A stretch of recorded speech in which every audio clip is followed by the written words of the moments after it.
Hello there. My name is Professor Van Graaff. I am so glad that you are here today, because we are going to learn about one of my very favorite things. You guessed it.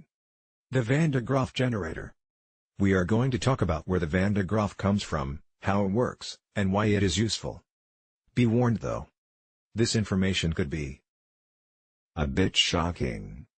Ha ha ha ha ha ha ha. Hi. Thank you for the invite today, Professor. I am very excited to share with these students. My name is also Van de Graaff. Robert Van de Graaff. I am currently working under a fellowship at Princeton University and my latest project is electric. I would like to share with you how we created the generator and what components make up this machine. The year is 1929 and my friend Nicholas Burke and I have been working on this for several years and have high hopes for the amount of charge that it will be able to reach. We got our original idea from Lord Kelvin's water dropper.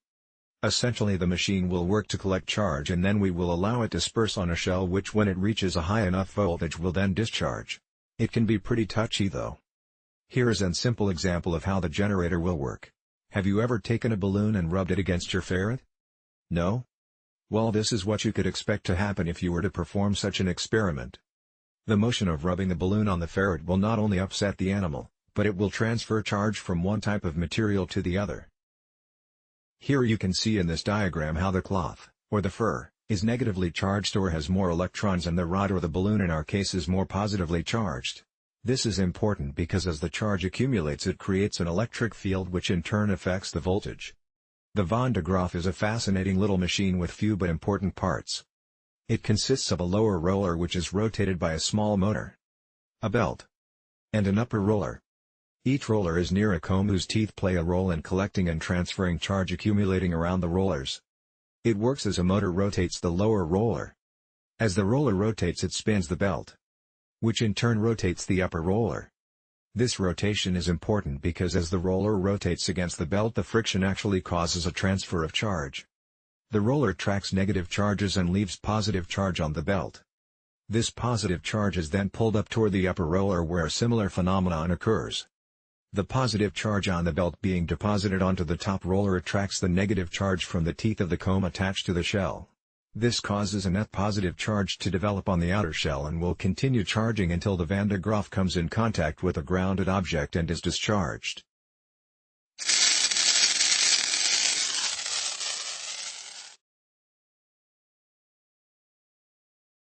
Now we are going to talk about the uses for the Van de Graaff generator.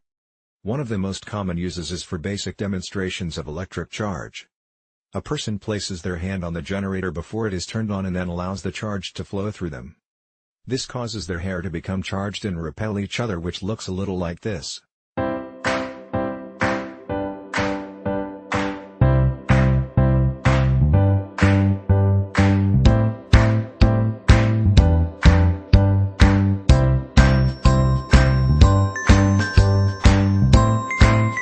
Well, that was fun. One of the other main uses of the Van de Graaff generator is to create charge.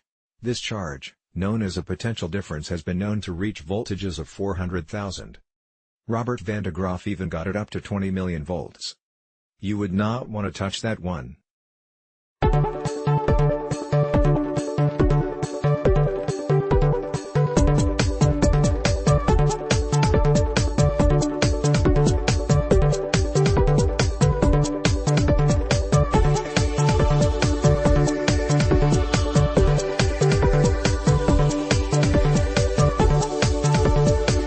And just one last thing it was used for.